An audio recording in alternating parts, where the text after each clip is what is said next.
Welcome to Backbone Unlimited. My name is Matt Hartsky. In this episode, we're going to talk about elk hunting shot placement, but not in the way a lot of bow hunters think about it, because one of the biggest mistakes archery elk hunters make is aiming at the outside of the bull instead of visualizing what the arrow has to do inside the bull. The hide is not the target. The crease is not always the target. The near side rib cage is not the full picture.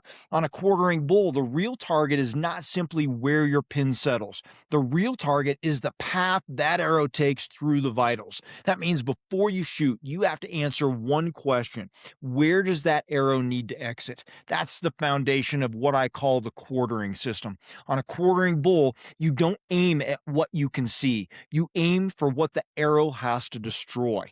If you're not familiar with who I am, I've been hunting and guiding Western big game for over 34 years, and I've been a professional strength conditioning and nutrition coach for more than 30 years, and I'm here to help you become a more successful and consistent elk hunter.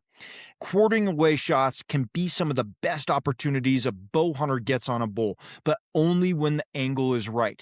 The reason they work so well is because the near side shoulder moves forward and opens a cleaner path into the chest cavity. The bull is often looking away or moving away from you, which can give you a better chance to draw without getting picked off.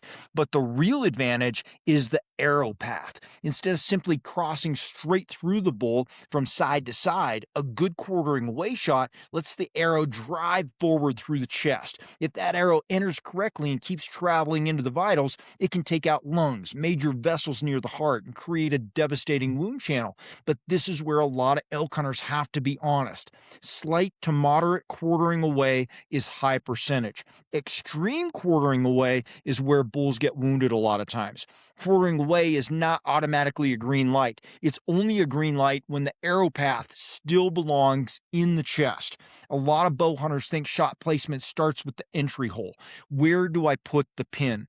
But on a quartering away bull, that's the wrong first question, I think. The better system is to pick the exit point first. That far side front leg becomes your main reference point a lot of times, not because you're trying to hit the leg, but because that line helps you understand where the arrow has to travel. The exit point needs to be forward enough that the arrow crosses the chest cavity and reaches both lungs, not so far back that you only catch liver or one lung or just soft tissue. The more that bull quarters away, right, the further back your entry point has to move, but the goal does not change. You still want that arrow driving forward through the vitals toward the far side shoulder and front leg line. Visualize a straight line from your pin through the bull. Try not to ask, where do I put the pin? Ask, where does this arrow need to come out? I like to break quartering away shots into 3 categories because that's all we're talking about here. We're only talking about quartering away shots. The first is slightly quartering away. This is almost broadside. Your pin is usually going to stay close to the traditional pocket, but you still need to think about the exit. This is the highest margin shot if the bull is calm, standing still, and inside your real effective range. The second is moderate quartering away. This is often the best quartering shot. Your entry point moves slightly back, but the arrow still needs to drive forward through the chest toward the far side shoulder or front leg line. This is where visualization really matters the most. The third is hard quartering away, and this is where bulls get wounded a lot of times. The entry point can be so far back that the arrow passes through the paunch, the liver, one lung, or never reaches the chest the way it needs to. The further back your entry has to be, the more honest you need to be about whether that arrow can actually still reach the chest and the vitals that you need to connect with. One of the biggest dangers with quartering shots is the one lung trap. This is where the hit can look good from the outside, but the arrow never crosses enough of the chest cavity to do the damage you think it did to both lungs. A bull elk is deep, wide, and incredibly tough. So if that arrow only clips one lung and exits too far forward or stops in the offside shoulder before crossing both lungs cleanly, that bull can cover a lot of country. Can still absolutely die, but he can cover a lot of country, so recovery becomes less certain. The blood trail can be really weak, and the entire situation gets harder fast. The same thing happens when the entry point is too far back. If that arrow has to pass through too much paunch, liver, or soft tissue before it reaches the chest, penetration and blood trail can suffer. This is why angle matters so much. You're not just trying to hit an elk, right? You're trying to create a lethal path through both lungs. That's the ideal shot. One lung on a whitetail is not the same conversation a lot of times as one lung on a bull elk in mountain country. Broadside shot placement is important, but it does not transfer perfectly to a quartering bull either. When a bull is broadside, the crease behind the shoulder is a solid reference. But when that bull starts quartering away, that outside of the animal no longer tells you the whole story. So if you aim at the same visible crease you would use on a broadside shot, a lot of times that arrow can enter too far forward and miss the best path through the chest, or fail to cross both lungs the way you need it to. That's the problem with flat diagrams and broadside only practice. They teach pin location, but they don't teach arrow travel and depth. A quartering bull is not a flat picture, obviously. He's a three-dimensional animal, and your arrow has to travel through that animal at an angle. That's why 3D targets and anatomy study and video and mental rehearsal all matter. Broadside aiming is two-dimensional. Quartering shot placement is three-dimensional. Hey, if you hunt public land elk and you're tired of grinding through random seasons, I built the Elk Hunting series of ebooks for you. Most hunters don't struggle because they lack effort. They struggle because they lack a system. And that's exactly why I built the Elk Hunting ebook series as a complete progressive framework for Western elk hunters who are done guessing and ready to hunt with intention.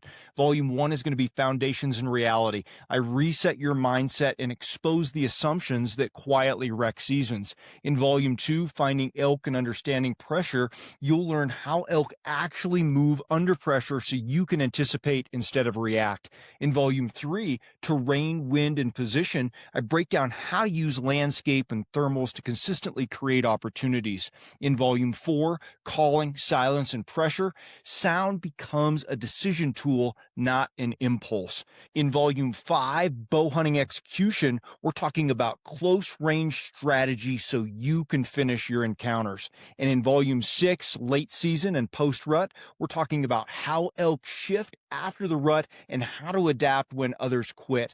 This is a system built for consistency. This isn't theory. It's a structured system to help you find elk, read country, and make confident decisions every season. Buy each volume individually or bundle them all to save 50% off at backboneunlimited.com. Elevation changes all this to even more of a degree because elk rarely give you a perfect shot on flat ground, right? A real elk shot might happen uphill, downhill, across a slope, from your knees, around a bush, or with your feet buried in deadfall. That matters because steep angles change the path of the arrow through the chest. A downhill shot can make the entry point look perfect, but if you don't think about the exit, that arrow might pass too high or miss the lower chest cavity you were trying to reach. An uphill shot can also change how much the arrow has to travel through and where it actually ends up inside the bull. This is why your form matters as much as your aim as well. Bend at the waist. Keep your upper body mechanics intact. Don't collapse your posture just because the shot is steep or awkward. In mountain country, you can't just aim at a spot. The steeper the country, the more the exit point matters. So shot placement starts before the shot ever happens. It starts when you read the bull's body position and decide whether you actually have a shot or whether you only have an elk inside bow range. You don't shoot at elk just because they're close. You don't shoot at elk just because your rangefinder gave you a number you like. First, read the angle. Read the leg position. Read his body language and awareness. Read where that arrow has to travel and how far it has to travel. If the near side leg is blocking the pocket, wait for it to step forward. If the bull is quartering too hard, wait for the angle to open back up. If you draw and the angle gets worse, you have to have the discipline to let down. A bull inside bow range can still be the wrong shot. A mature decision here is sometimes letting a killable bull take one more step before you become a shooter. Now, before you release an arrow on a quartering bull, run the checklist. Can I see the bull's angle clearly? Where is the far side front leg? Where do I want this arrow to exit? Will that arrow path cross both lungs? Is this bull slightly quartering, Moderately quartering or quartering too hard? Is the bull calm for me to execute? Am I inside my real effective range, not my hopeful range? Is my body position solid enough to make the shot I'm about to take? That whole checklist might sound like a lot, but with practice, it's going to happen really fast. The point is to not overthink the shot, but it is to stop guessing. If any answer is unclear, you've got to wait. If the angle's wrong, you wait. If your position is weak, you wait. If you can't see the arrow path in your mind, you don't have a shot yet. You can't wait until a bull is standing in front of you to practice this system either. You have to practice it before the season. That means you can't only shoot broadside dots on a flat foam and assume you're ready. Get on a 3D target, walk around it, shoot from multiple angles, then see what that trajectory of that arrow would have been on the exit. I don't care where it lands on the dot. And you do this before every arrow. Call out the entry point and the exit point. Make yourself explain where that arrow should travel before you shoot. Practice from your knees, practice uphill, practice downhill, practice with your feet uneven, practice after your heart rate is up, practice holding it full draw, and then letting down when the shot is not right, and then having to redraw again. You can also use video or photos of elk to mentally rehearse angle judgment. Pause the image and ask, do I have a shot? Where does this arrow need to exit? Might sound silly, but the guys who do this kind of thing are going to be much better prepared when the moment of truth happens, and they're going to wound fewer elk. The goal is not to become better at shooting targets. The goal is to become better at solving elk angles under pressure.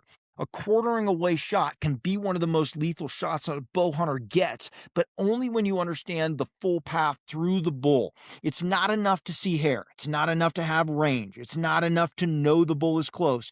You need the right angle, the right exit point, the right arrow path, and the discipline to wait when those things are not there. A clean kill is not about luck. It's about anatomy, patience, decision-making, and the execution under pressure.